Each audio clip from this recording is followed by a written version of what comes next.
नमस्कार दोस्तों। आज हम 19 जनवरी 2022 के महत्वपूर्ण परीक्षा में आने वाले करंट अफेयर के प्रश्नों के बारे में बात करेंगे। तो सबसे पहला जो हमारा प्रश्न होगा वो खेल पर आधारित होगा। दुनिया का सर्वश्रेष्ठ पुरुष फुटबॉल खिलाड़ी कौन बना है? दुनिया का सर्वश्रेष्ठ फुटबॉल खिलाड़ी रॉबर्ट लेवांडोव्स्की बना है।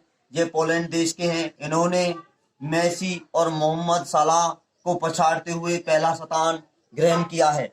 मेसी के बारे में बात करें तो मेसी अर्जेंटीना की एक फुटबॉल खिलाड़ी है। इन्हें 2021 में बैलोन डी पुरस्कार भी इन्होंने जीता है और इन्होंने कोपा अमेरिका कप भी अर्जेंटीना को दिलाया है। अब बात करें सर्वश्रेष्ठ कोच के बारे में तो सर्वश्रेष्ठ कोच पुरुष वर्ग में बात करें तो सर्वश्रेष्ठ कोच थॉमस टचेल है। यदि महिला वर्ग में बात करें तो एम्मा हायेस है।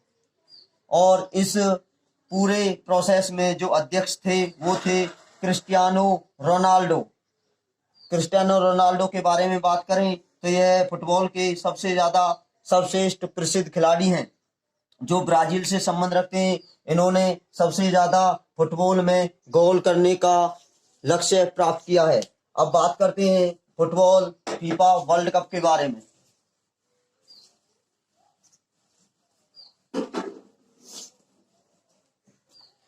फीफा विश्व कप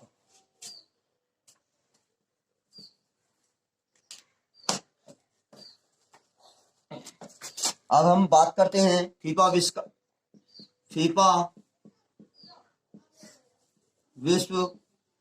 कप के बारे में। फीफा विश्व कप के बारे में बात करें तो फीफा विश्व कप का जो स्थापना है यह स्थापना 1930 में हुई थी और 1930 में पहला फीफा विश्व कप का खिताब उरुग्वे ने जीता था।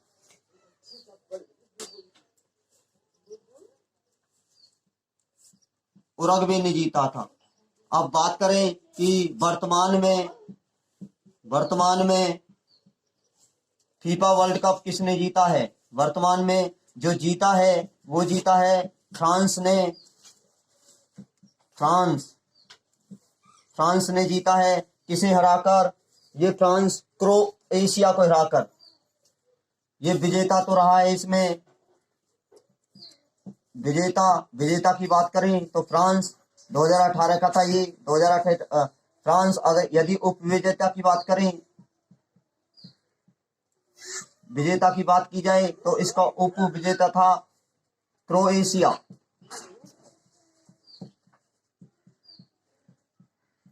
आपको बता दें कि यह हर 4 साल के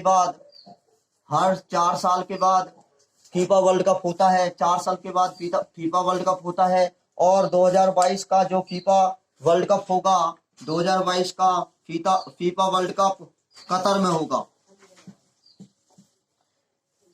जो फ्रांस की खाड़ी में 2022 का फीफा वर्ल्ड कप कतर में होगा, जो फ्रांस की खाड़ी का एक देश है।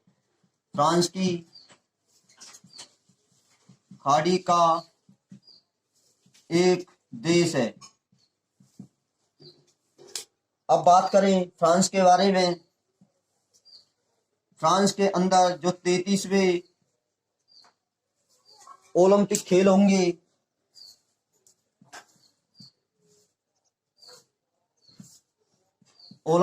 होंगे वो फ्रांस की 33वें ओलंपिक खेल फ्रांस की राजधानी पेरिस में होंगे। फ्रांस की राजधानी पेरिस में होंगे।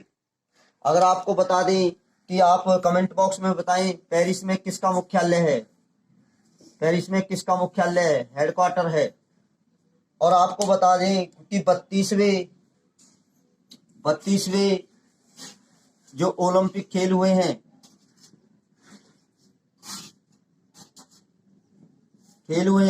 भारत की बात करें तो भारत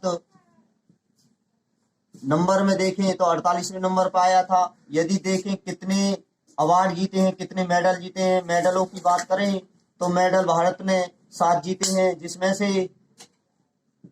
जिसमें से 1 गोल्ड जीता है, 2 सिल्वर जीते हैं और 4 ब्रॉन्ज मेडल जीते हैं।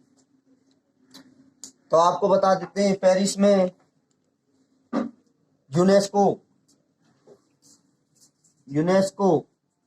यूनेस्को और आइकोमोस का मुख्यालय है। अगला प्रश्न होगा हमारा, नागालैंड के इस जिले को ई गवर्नेंस का अवार्ड मिला है या विजेता हुआ है। अगला प्रश्न होगा हमारा, नागालैंड के कौन से जिले को प्रशासन नागालैंड के कौन से जिला प्रशासन को ई गवर्नेंस राष्ट्रीय पुरस्कार मिला है? तो आपको ध्यान देना होगा नागालैंड के कौन से जिला प्रशासन को। तो इसका जो उत्तर होगा, जिला प्रशासन की बात करें तो इसका उत्तर होगा सोम जिले को मिला है। सोम जिले ने यह पुरस्कार जीता है। और इस पुरस्कार में जो ये हमारा पुरस्कार होता है, इसमें क्या दिया जाता है? ई गवर्नेंस पुरस्कार में 1 लाख रुपए की नगद राशि दी जाती है, एक ट्रॉफी दी जाती है, एक पत्र दिया जाता है। अब बात करें कि हाल ही में ई गवर्नेंस का कौन सा संस्करण हुआ है, तो कमेंट में बताओ कौन सा संस्करण है और कहाँ हुआ है। बात करें संस्करण की बात करें तो यह 24वें नंबर का संस्करण है। और पूछे कहाँ हुआ है, तो यह संस्करण हैदराबाद में हुआ है। कहाँ हुआ है? हैदराबाद में। और पूछा जाए कि आपको ई गवर्नेंस के कौन सा जिला पूछा है, तो सोम जिला। और पूछा जाए कौन सा राज्य, तो आपका आंसर होगा नागालैंड। तो अब हम नागालैंड के बारे में बात कर लेते हैं।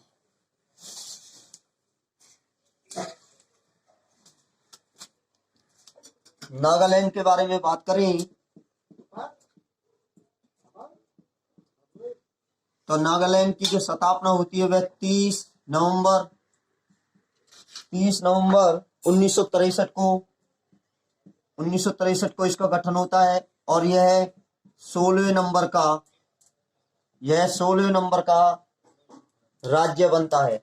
नागालैंड के यदि कैपिटल की बात की जाए, यदि इसकी राजधानी की बात की जाए, तो इसकी राजधानी है कोहिमा। यदि इसके सीएम की बात की जाए, तो इसका सीएम है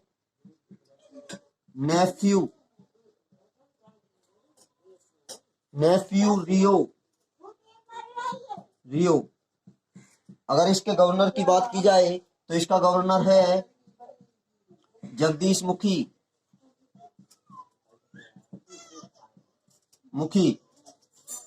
अब नागालैंड में एक त्योहार मनता है, आपको कमेंट बॉक्स में बताना है नागालैंड का जो प्रसिद्ध त्योहार है कौन सा है। कमेंट बॉक्स में बताइए नागालैंड का प्रसिद्ध त्योहार। और इसमें नदी, जो नागालैंड में महत्वपूर्ण नदी होती है, नदियों की बात करें तो इसमें कुछ महत्वपूर्ण नदी बहती हैं। नंबर 1 दोयांग नदी इसी के अंदर बहती है। दिखू नदी, दोयांग, दिखू, धानसिरी और चूगी नदी भी इसी में बहती है। अगर बात करें कि नागालैंड का प्रसिद्ध त्योहार कौन सा है, हॉर्नबिल इसका मुख्य त्योहार है। अब आपको बताना है तमिलनाडु में कौन सा त्योहार मनाया जाता है, कमेंट बॉक्स में बताना। तमिलनाडु में कौन सा त्योहार मनाया जाता है ये बताना आपको, जो हाल ही में कोरोना के कारण रोक दिया गया है। तमिलनाडु में यदि आपको पूछा जाए तो तमिलनाडु में जो त्योहार मनाया जाता है वो मनाया जाता है जल्लीकट्टू। अब बात करते हैं किस देश ने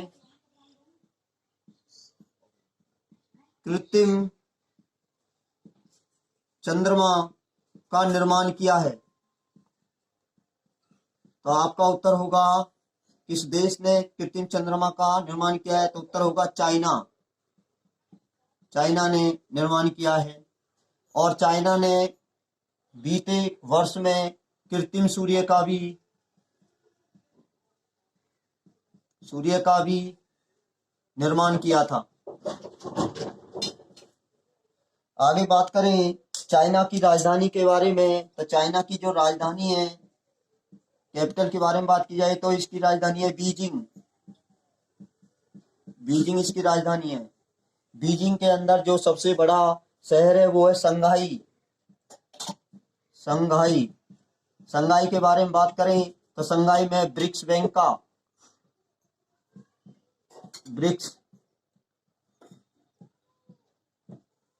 का मुख्यालय है। ब्रिक्स बैंक का मुख्यालय है। यदि इसके राष्ट्रपति की बात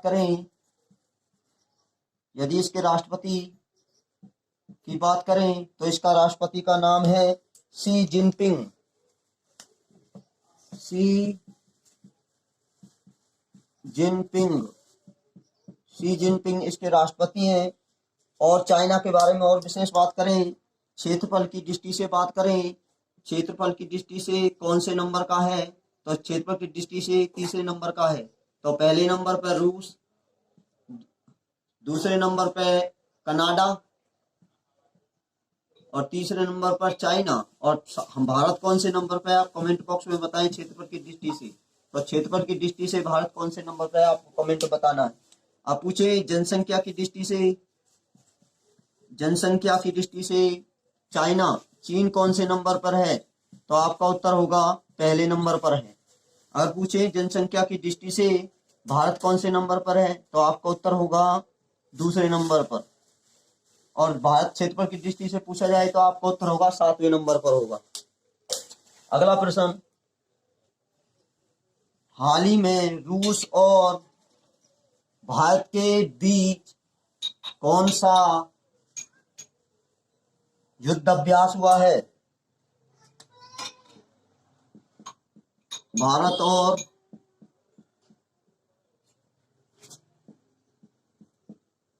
और रूस के बीच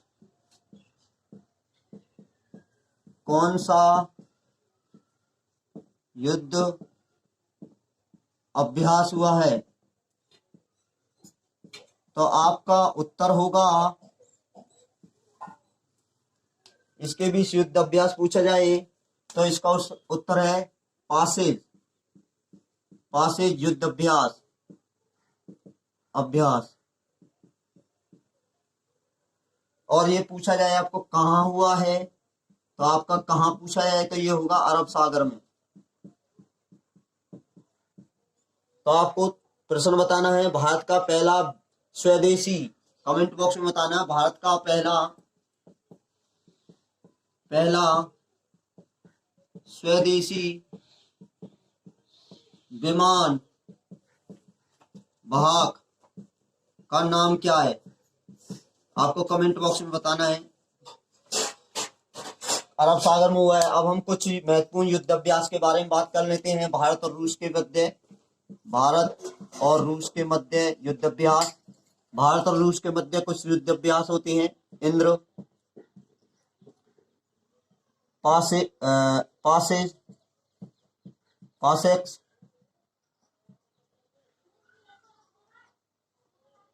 जपड़,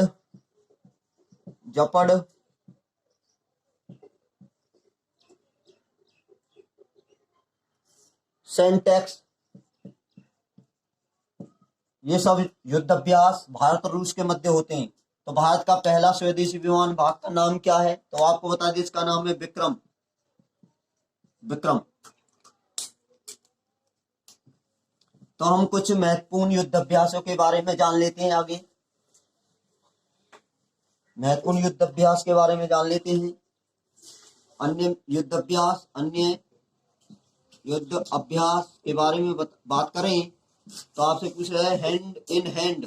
हैंड इन हैंड पूछा जाए तो ये आपका उत्तर होगा भारत और चाइना, भारत और चीन। आपके पास पूछा जाए मैत्री तो आपका उत्तर होगा भारत और थाईलैंड, भारत और थाईलैंड। अगर आपसे पूछा जाए मित्र शक्ति तो इसका उत्तर होगा भारत श्रीलंका। अगर आपसे पूछा जाए काजिद तो इसका उत्तर होगा भारत कजाकिस्तान।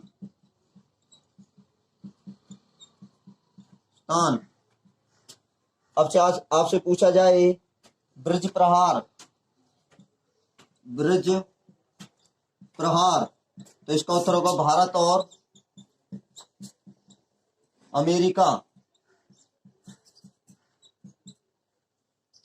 अगर आपसे पूछा जाए वरुण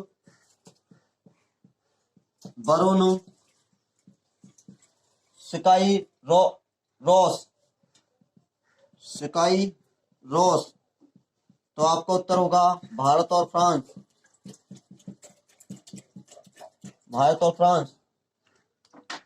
यदि आपसे पूछा जाए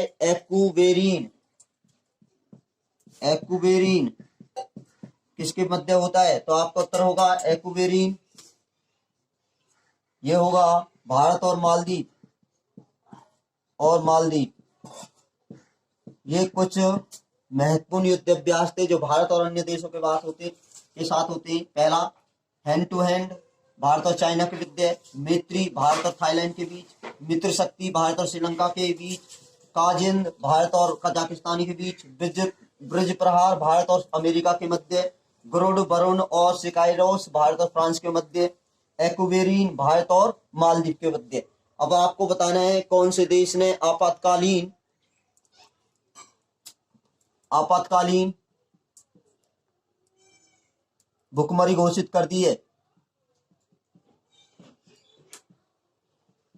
की है। आपको कमेंट बॉक्स में बताना है कौन से, तो आपको हम बता देते हैं जो भुखमरी घोषित की है वो श्रीलंका ने की है। आगे बात करते हैं। अगला प्रश्न होगा भारत और किस देश के मध्य लिपुलेख सड़क को लेकर विवाद छिड़ा हुआ है।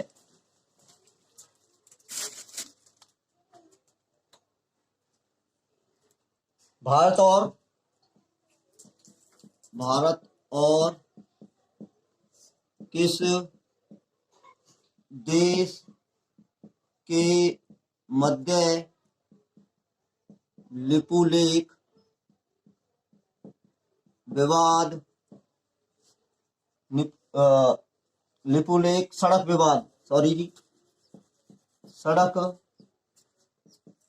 विवाद छिड़ा है। तो आपको जो उत्तर होगा नेपाल, भारत और नेपाल के मध्य विवाद छिड़ा हुआ है। और आपको बता देते हैं नेपाल की राजधानी के बारे में बात करें तो इसकी राजधानी है काठमांडू इसकी राजधानी है। अगर काठमांडू में आपको बताना है किसका हेडक्वार्टर है, कमेंट बॉक्स में बताना है। अब हम पढ़ लेते हैं लिपुलेख। अब लिपुलेख के बारे में जाने तो हिमालय की नदियां, अब देखो इसमें क्या विवाद है। हिमालय की नदियों के द्वारा एक घाटी बनती है और उस घाटी को लेकर भारत और नेपाल के मध्य भी एक विवाद का कारण बना हुआ है। आपको बता दें, काठमांडू में सार्क का मुख्यालय है। सार्क का मुख्यालय घाटी बनती है और इस घाटी से कुछ नदियां निकलती हैं। कुछ नदियों का उद्गम होता है घाटी, यहाँ से नदियों का उद्गम। तो कौन कौन सी नदी है? काली नदी या महाकाली नदी, काली नदी या महाकाली नदी या शारदा नदी और काली नदी या शारदा नदी या महाकाली नदी, ये सब नदी नेपाल में बहती हैं। और इन्हीं जो घाटी बनती है, इसी घाटी को एक नाम और दिया जाता है, उसे कहते हैं काला पानी। काला पानी। तो आपको बताना है किसे काला पानी की सजा दी गई थी। कमेंट बॉक्स में बताओ, काले पानी की सजा किसे मिली? सजा किसे मिली या आपको कमेंट बॉक्स में बताना है। काले पानी की सजा किसे मिली? तब हम जान लेते हैं। काली घाटी सॉरी घाटी जो घाटी बनती है उसमें काले पानी की सजा वीर सावरकर को दी जाती है। वीर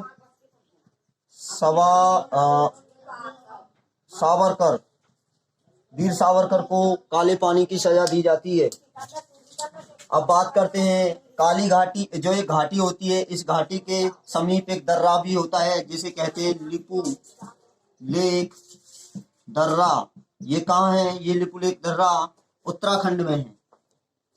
कहाँ है? उत्तराखंड में है। लिपू लेक दर्रा उत्तराखंड में है।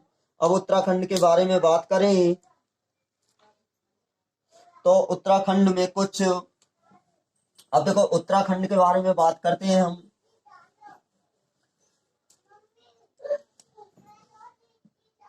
उत्तराखंड के बारे में बात करें तो उत्तराखंड की जो स्थापना है वो 2000 में होती है। 2000 में होती है। उत्तराखंड में कुछ महत्वपूर्ण राष्ट्रीय पार्क भी हैं। सबसे पहले Jim Corbett national park. Jim Corbett national park, जिसका नाम बदलकर रामगंगा कर दिया है। रामगंगा नेशनल पार्क कर दिया है। Nanda Devi national park, Nanda Devi national park, Rajaji national park,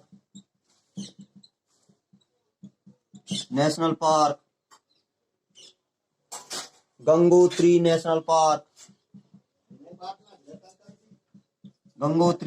park. और यहाँ पर एक घाटी है उत्तराखंड के अंदर ही, फूलों की घाटी। आपसे पूछा जाए कि फूलों की घाटी कहाँ है तो आपका उत्तर होगा उत्तराखंड में। अब उत्तराखंड के कुछ महत्वपूर्ण करंट न्यूज के बारे में देख लेते हैं।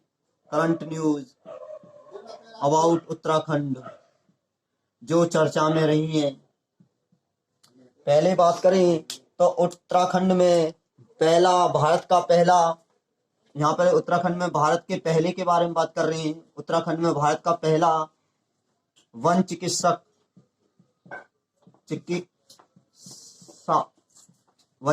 खोला गया है। भारत का पहला परागकण पार्क खोला है। मास गार्डन, भारत का पहला मास गार्डन, हर्बल पार्क,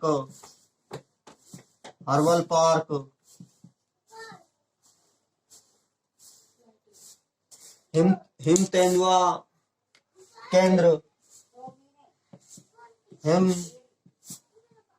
तेंदुआ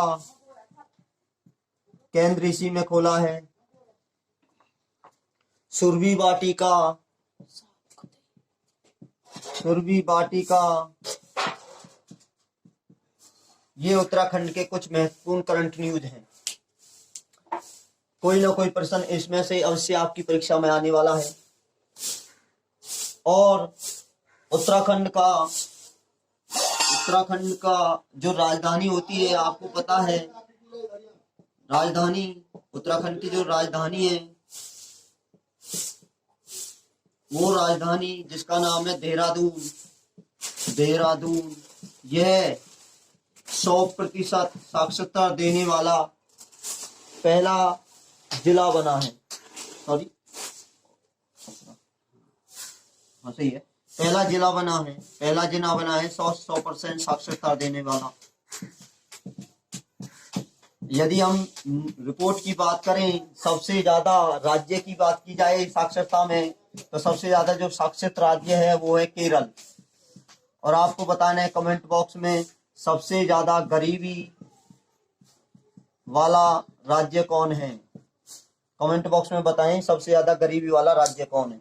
तो आपको बता देते हैं सबसे ज्यादा गरीब है वो बिहार है, सबसे ज्यादा गरीब है। अगर पूछा जाए सबसे ज्यादा साक्षर कौन है, तो साक्षर के बारे में सबसे ज्यादा आ जाएगा हमारे केरल। यदि आपको जिला पूछा जाए तो देहरादून का जिला आ जाने वाला है साक्षरता में 100% साक्षर देने वाला। आगे बात करते हैं, अगला प्रश्न,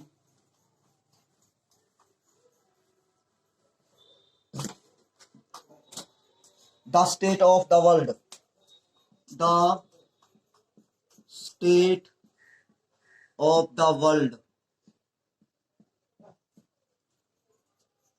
किससे संबंधित है? किससे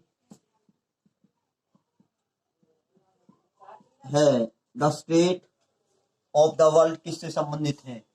द स्टेट ऑफ वर्ल्ड विश्व आर्थिक मंच दावोस से संबंधित है। इसका उत्तर होगा विश्व आर्थिक मंच, विश्व आर्थिक मंच दावोस। अब आपको बताना है विश्व आर्थिक मंच का हेडक्वार्टर कहाँ है। कमेंट बॉक्स में बताइए इसका हेडक्वार्टर क्या है। तो इसकी जो स्थापना होती है, इसकी स्थापना 1971 में होती है, 1971 में होती है। इसका हेडक्वार्टर है स्विट्जरलैंड जनेवा में। इसका जो हेडक्वार्टर है वो स्विट्जरलैंड जनेवा में है। अब हम जनेवा के कुछ महत्वपूर्ण स्विट्जरलैंड जनेवा में स्थित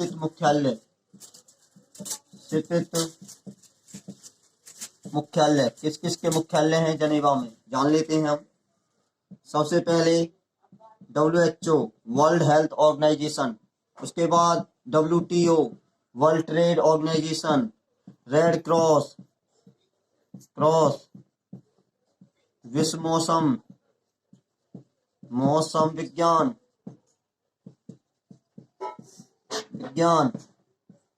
और अंतर्राष्ट्रीय श्रम संगठन। इन सभी के जो मुख्यालय हैं वो स्विट्जरलैंड जनेवा में है। और आगे आपको मैंने एक प्रश्न बताया था कि काठमांडू में किसका मुख्यालय है, ब्रिक्स बैंक का मुख्यालय किसमें है। तो अब हम एक और जान लेते हैं मुख्यालय के बारे में। वाशिंगटन DC में किस किस का मुख्यालय है। वाशिंगटन DC में एक तो श्रम का मुख्यालय है, श्रम का मुख्यालय विश्व श्रम। वाशिंगटन DC में किस किस के हेडक्वार्टर हैं, बात करें तो विश्व श्रम का मुख्यालय है, IMF का मुख्यालय, अंतर्राष्ट्रीय मुद्रा कोष का मुख्यालय है, विश्व बैंक का मुख्यालय है। और तो आपको एक प्रश्न, आपके लिए एक होमवर्क देता हूं मैं कि ई गवर्नेंस का कौन सा संस्करण हैदराबाद में हुआ है। एक तो ये आपका प्रश्न है, और दूसरा प्रश्न आपके पास है जो ब्रह्मोस क्रूज मिसाइल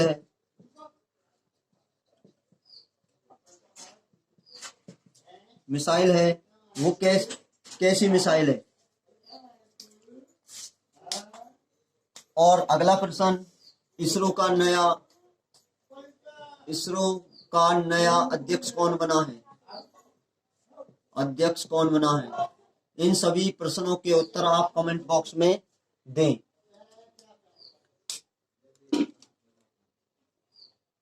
यदि यह वीडियो आपको अच्छी लगी हो तो इस वीडियो को लाइक करें, कमेंट करें और कामयाबी तक चैनल को सब्सक्राइब करें और बेल आइकन को दबाएं, आपको नोटिफिकेशन मिलता रहे। Thank you.